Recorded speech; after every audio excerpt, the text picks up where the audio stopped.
제가 오늘 나누고 싶은 짧은 강연은 이사야서 2장 2절부터 5절에 나오는 말씀을 가지고서 이렇게 저렇게 그 본문이 이야기하는 바에 대해서 이렇게 저렇게 나누어 보려고 합니다. 이사야 2장이 말일에 여호와의 전의 산이 모든 산 위에 우뚝 솟게 된다. 그런 내용이 첫머리에 나오고요. 그 다음에 열방이 시온으로 몰려오게 된다. 이런 내용들로 이어지는 것이죠. 이사야 2장 1절에 이걸 이사야가 환상으로 보았다. 이런 표현이 있기도 하지만 정말 하나님께서 이사야에게 어느 날엔가 환상을 보여주신 것이죠. 오늘날에는 이런 환상 잘 없습니다. 왜냐하면 우리에게는 성경이 있기 때문에 성경을 기반으로 해서 성경이 말씀하는 내용을 꿈꾸는 것, 그게 오늘 우리의 과제이겠고, 고대 이스라엘의 이사야 같은 경우는 이런 식의 성경책이 존재하지 않기 때문에 하나님이 여러 가지 방식으로 그의 뜻을 알리셨던 것일 겁니다. 해서 환상 속에 정말 마치 지구에 지각 변동이 생기는 것처럼 산들이 막 움직이더니 시온산이 우뚝 솟아오르고 그리고 온 천지의 열방이 시온산으로 몰려오더라. 이 현실 세계에서는 이게 불가능한 일이겠지요. 근데 환상이다 보니 이런 식의 그림들이 보였던 것이겠습니다. 그럴 때 열방이 시온으로 몰려오는 까닭이 뭐냐 했을 때 이사야 2장 3절에 가면 우리가 여호와의 하나님의 야곱의 하나님의 전으로 나아가자 그가 그의 길을 가르치실 것이다 해놓고는 나오는 게 우리 들어본 적 있는 율법이 시온에서부터 나올 것이요 여호와의 말씀이 예루살렘에서부터 나올 것임이라 이런 표현을 하는 것이 있죠. 제가 어릴 때 이래 제가 지금도 어리지만 하여튼 어릴 때 이래 복음성가로도 CCM으로도 참 많이 불렸던 게 율법이 시온에서부터 여호와의 말씀이 예루살렘에서부터 이런 식의 표현이라고 할 수 있습니다. 즉 열방이 시온으로 몰려오는 까닭이 뭐냐 할 때 거기에 성전이 있어서 오냐? 그렇지 않습니다. 시온으로 몰려오는 까닭은 뭐냐? 예루살렘이 세상의 중심이라서 그러냐? 전혀 그런 것이 아니라 율법이 시온에서부터 여호와의 말씀이 예루살렘에서부터 즉 율법과 여호와의 말씀에 대한 기대 그게 시온을 특별하게 만들더라 라는 것입니다. 해서 우리가 짚고 갈 만한 게 시온이라는 게 분명히 예루살렘을 가리키는 또 다른 이름인 겁니다. 분명히 지역 이름이지 않습니까? 그렇지만 이사야서는 그리고 거기에 여호와의 성전이 있기도 해요. 근데 열방이 나오는 까닭은 성전 때문이 아니라 물론 성전에 야훼께서 계신다라고 표현은 하지만 하나님의 말씀과 율법 때문 그 다음에 우리 요 구절을 읽으면서 율법이 시온에서 여호와의 말씀이 예루살렘에서 요거 대칭되잖아요.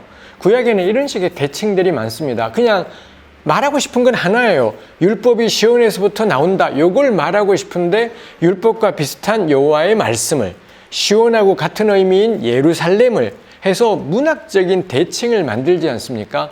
해서 이런 걸 통해 일종의 강조를 하는 거죠.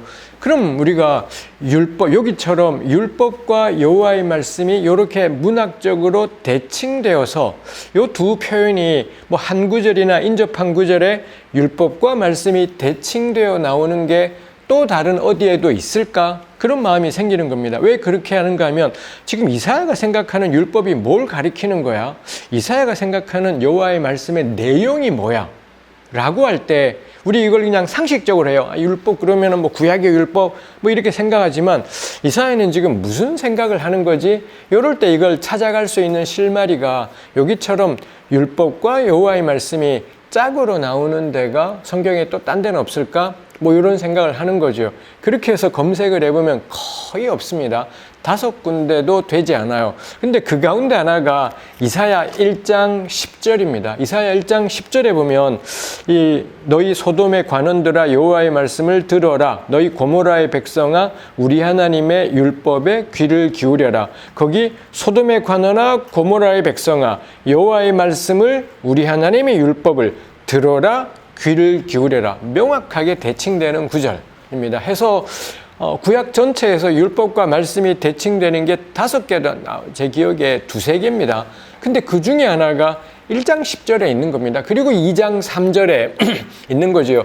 1장하고 2장은 비슷한 시기에 쓰이지는 않았을 것 같습니다. 그렇지만 최종적인 이사야는 1장과 2장을 나란히 배열하고 있는데 하필이면 1장 10절에 이 두 개의 단어가 대응됐고 2장 3절에 대응되어 있는 거죠. 그럼 당연히 저는 이사야서 스스로가 율법과 여호와의 말씀의 내용이 뭐냐? 1장하고 연관 짓도록 이끈다라고 생각하게 됩니다. 그럼 우리가 율법과 말씀의 내용이 뭐냐? 당연히 할 일이 1장 10절 이하의 내용을 보는 거죠. 이 본문 겁나 유명한 본문. 이사야 1장 10절 이하가 유명한 이유가 겁나 격렬한 말씀이에요.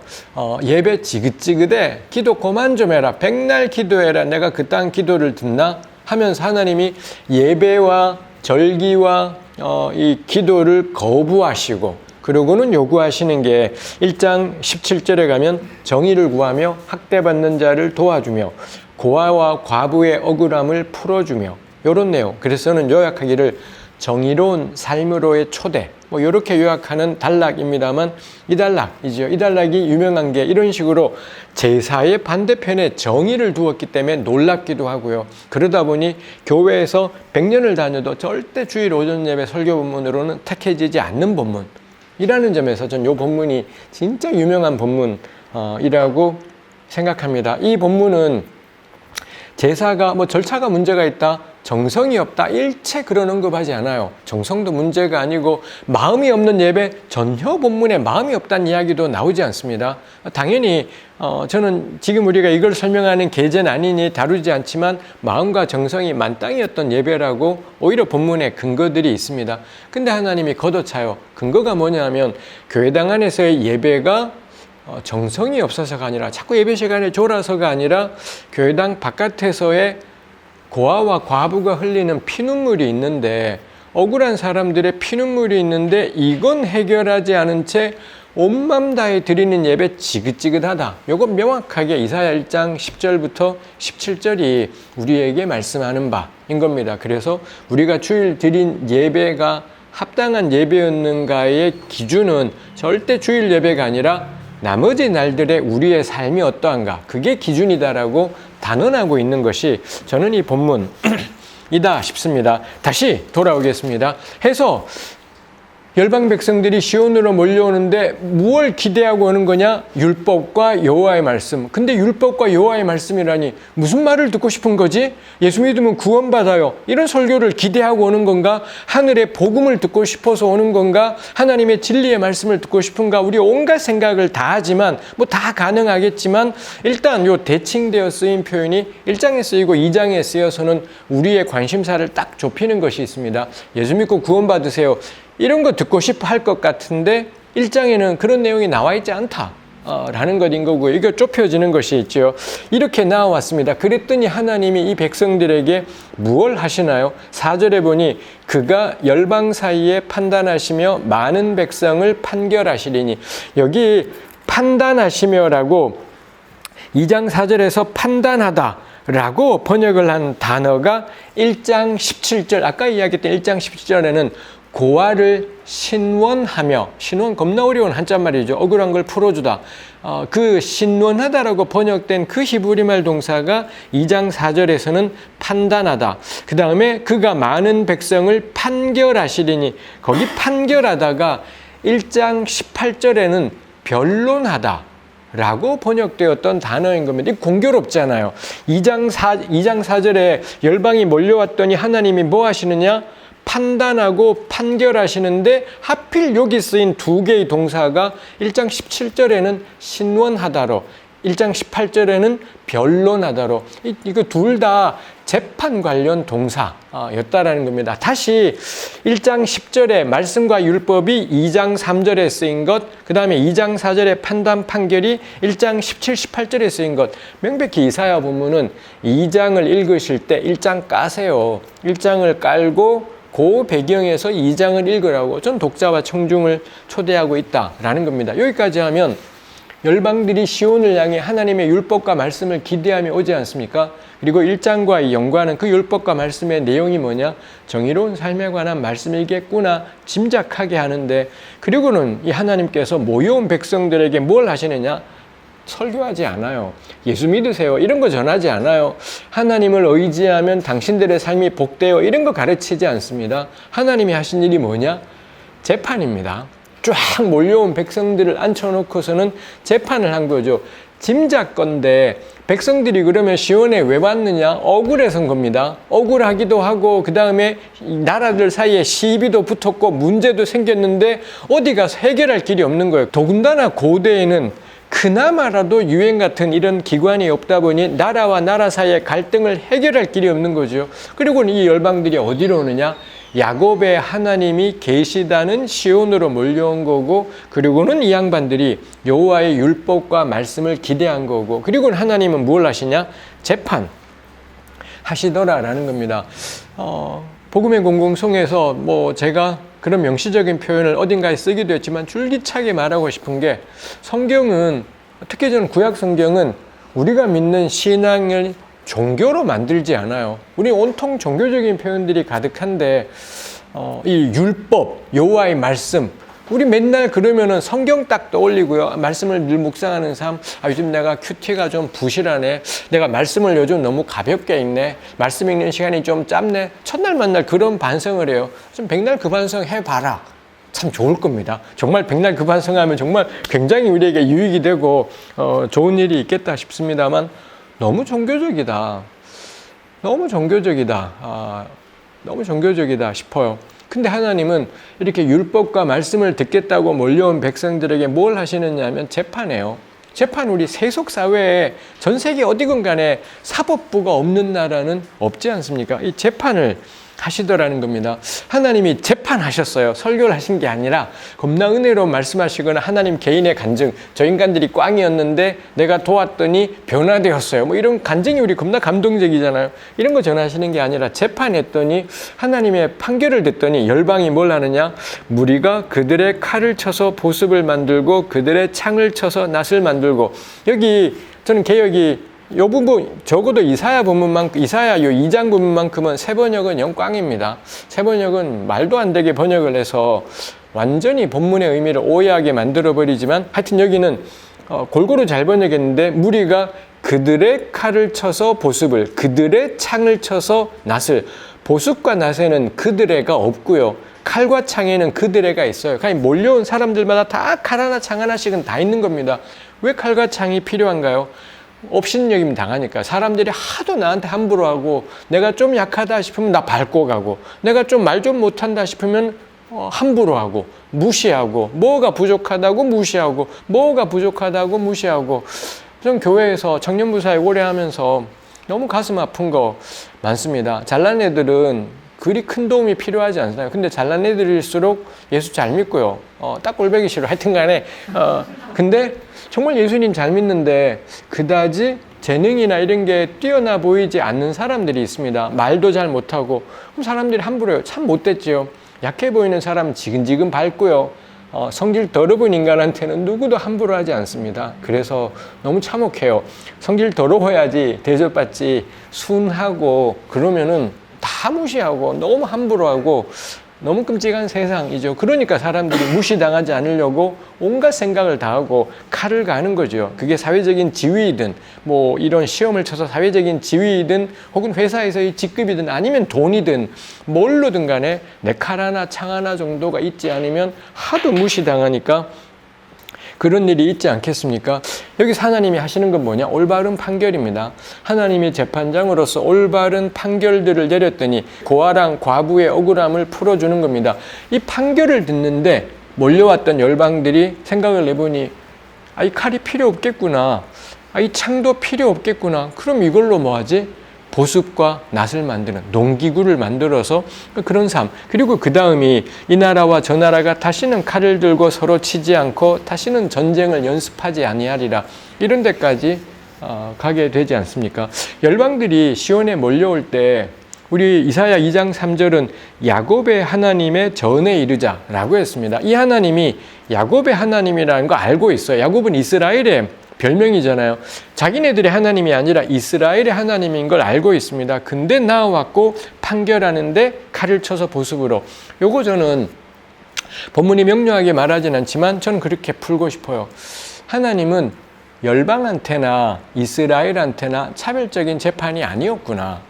만일 이 하나님이 야곱은 지 새끼라고 겁나 챙기고 야곱에게 플러스 무조건 1점 깔아주고 열방 백성은 야훼를 경외하지 않으니 1점 까고 시작하고 이랬더라면 저는 이 열방이 칼과 창을 보습으로 절대 안 바꿀 것이지 않겠습니까? 전부 야곱이 되자 전부 하나님 백성 되는 것만이 살 길이겠구나 이랬지 않겠습니까?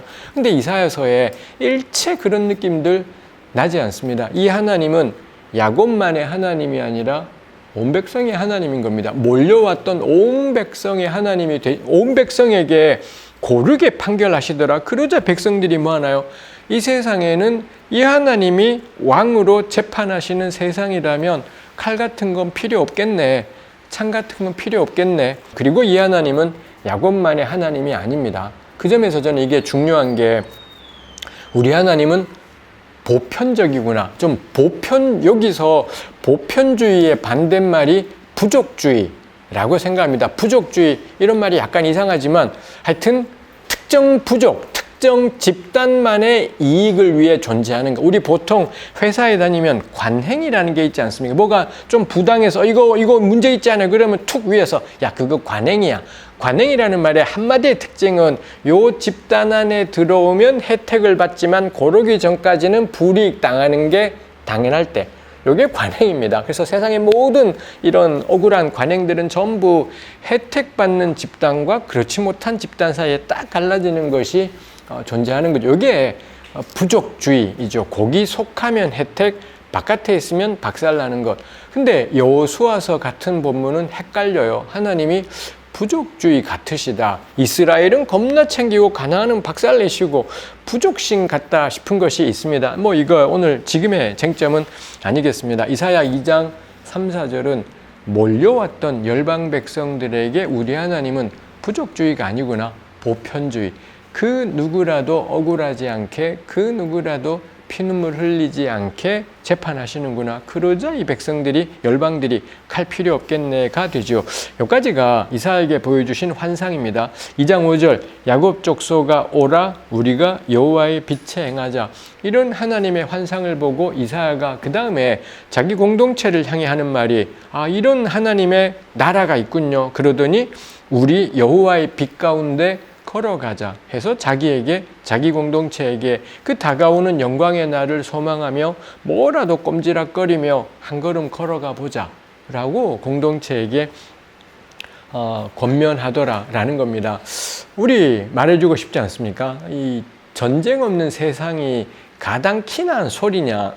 특히 팔레스타인처럼 이쪽에 이집트 저쪽에 이 메소포타미아 해서 어마어마한 세계 제국 사이에 끼인 나라, 정말 전쟁 많았던 나라, 피눈물이 나는 나라, 그 전쟁만 나면 남자들이 죽기 때문에 고아, 과부, 나그네가 늘 넘쳐나던 동네가 이 동네인데, 근데 하나님은 이 사람들한테 이 바벨론이 아니라 이집트가 아니라 미국이나 중국이 아니라 이 끔찍한 나라를 향해 전쟁 없는 세상이라는 어마어마한 환상을 보여주시고요. 이사야가 이거 보고서는 아닌데 인간은 근본적으로 죄성 있는 존재고 원죄를 가졌기 때문에 우리는 선을 추구할 수가 없는데 이런 개소리하고 있는 것이 아니라 이사야가 뭐라 그러느냐. 오라 야곱 족속아 오라 우리가 여호와의 빛에 행하자. 그 다가올 하나님의 나라를 기대하며 지금 뭐라도 꼼지락거리며. 전 이게 참 멋지다 싶어요. 그래서 저는 이사야를 이 본문에서 진보적이다 라고 저는 그렇게 부릅니다. 제가 진보라고 이런 식으로 표현할 때 저는 이제 계속 공부를 하면서 책도 읽고 배우면서 정리했습니다. 제가 생각하는 진보는 지금 살아가는 삶이 전부가 아니다. 그리고 지금 정신적, 사회경제적, 영적 측면에서 힘겹고 어려운 처지에 있는 사람들이 더 나은 안정과 평안을 누릴 수 있고 풍성한 삶을 살 수 있게 하는 것. 지금 정신적, 사회경제적, 영적 측면에서 힘겹고 어려운 처지에 있는 사람들이 더 안전한 삶, 더 풍성한 삶을 살 수 있다고 생각하는 것. 이럴 때 저는 그 사람이 진보적이다 라고 생각합니다. 우린 진보 그러면 좌파로 연결되고 막시즘으로 연결돼요. 막시즘은 저는 수단에 불과한 것. 제가 생각할 때 참 좋은 수단이긴 해도 수단에 불과하고요. 본질적인 건 뭐냐? 지금 정신적, 영적, 사회경제적 측면에서 힘겹고 어려운 사람들에게 더 풍성한 삶이 있다는 거. 저 이게 납득이 된 게, 저 처음 예수 믿을 때 저한테 사형리로 전도하셨던 선배가 하나님은 당신에 대한 풍성한 삶의 계획을 가지고 있다고. 저 그거 듣고 풍성한 삶이 뭔지 몰라도 참 좋았더랬습니다. 하나님이 나에게 풍성한 삶을 예비하셨구나. 그 다음에 신학을 계속 공부하고 왜 미로슬라브 볼프라는 미국 학자가 번성하는 삶, 제목이 불확실한데 영어에 flourishing. 전 이게 우리말로 번성은 왠지 그래요. 풍성한 삶, 이다 싶어요. 그거 했다 싶어요. 결국 우리가 옛날에 왜 누군가에게 예수 믿으세요 전도하잖아요. 전도하는 이유가 뭔가요? 당신에게는 더 풍성한 삶이 있다고. 전 그게 지금 사는 게 전부가 아니라 정신적, 영적, 사회, 경제적으로 더 나은 삶이 있다고 믿었기 때문에 전도했던 거고요. 지금 사는 것보다 더 나은 삶이 있다고 생각하기 때문에 정치적으로는 오늘처럼 거리에 나가서 집회와 시위를 하고 권력에 맞서고 자본에 맞서기도 해요. 그 다음에 사회복지적으로는 장애인과 연관해서 성소수자들과 연관해서 더 나은 이런저런 법적인 조치들을 추구하는 것인 거죠. 이런 사회복지적인 차원이나 집회나 시위를 하는 이런 것들이나 혹은 다른 사람들에게 예수 그리스도를 증거하는 거나 전부 저는 관통해서 진보적인 삶이구나. 오라 야곱 족속아 오라 우리가 여호와의 빛에 행하자. 저한테는 그래서 그리스도인으로 살아간다라는 건 진보를 추구하고 진보를 믿고 진보적인 삶을 살아가려고 애쓰는 것. 이런 진보의 가치를 믿고 뭐라도 꼼지락거리며 행한다면 저는 그게 이사야서가 말하고 있는 것이겠다 싶습니다. 그럴 때 우리가 행하는 것들은 우리한테만 유익이 되지 않아요.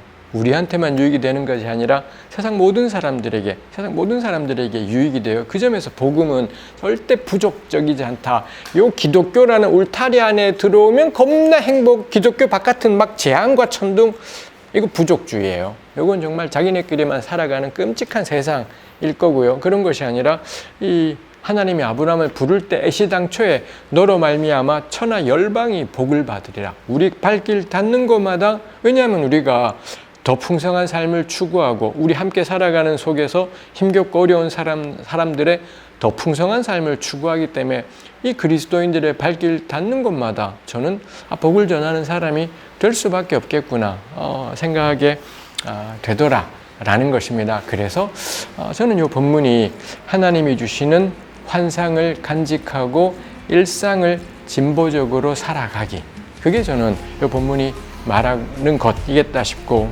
이게 저는 복음의 공공성이라는 제가 가지고 있는 주제의 한 부분을 또한 표현해 주는 것이다 싶습니다. 여기까지 나누겠습니다.